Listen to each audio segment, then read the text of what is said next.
Opening with the king's pawn controls the center and opens up the light-squared bishop and queen, often leading to sharp games.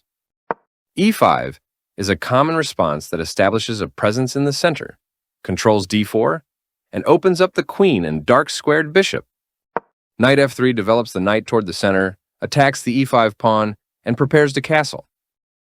Knight c6 develops the knight toward the center, protects the pawn on e5, and eyes the d4 square. The Ruy-Lopez opening develops the bishop to immediately attack the knight on c6, the lone defender of the e5 pawn. Knight g7 develops the knight toward the center, defends the knight on c6, and controls the d5 square. Knight c3 develops the knight toward the center, guards the e4 pawn, and controls the d5 square. This move prepares for their bishop to join the action. Castling protects your king and activates your rook. Your opponent develops their bishop off its starting square. This move attacks your opponent's pawn chain. They exchange pieces of equal value. You trade off equal material. They overlooked an opportunity to recapture a piece. This offers a trade to your opponent. They captured your vulnerable bishop.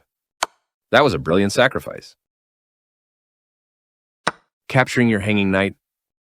At last, you reclaim the material with this recapture. They took their time and found the only good move. They moved the queen to safety. You captured a free pawn. Their king steps away from the check by your knight. You want a pawn for free. They've made a mistake and their rook is now lost. This is the way to win a rook. They overlooked an opportunity to move a queen to safety. Good job, that's what I would have played too. They moved their king out of the check from your knight. This is the way to win a queen.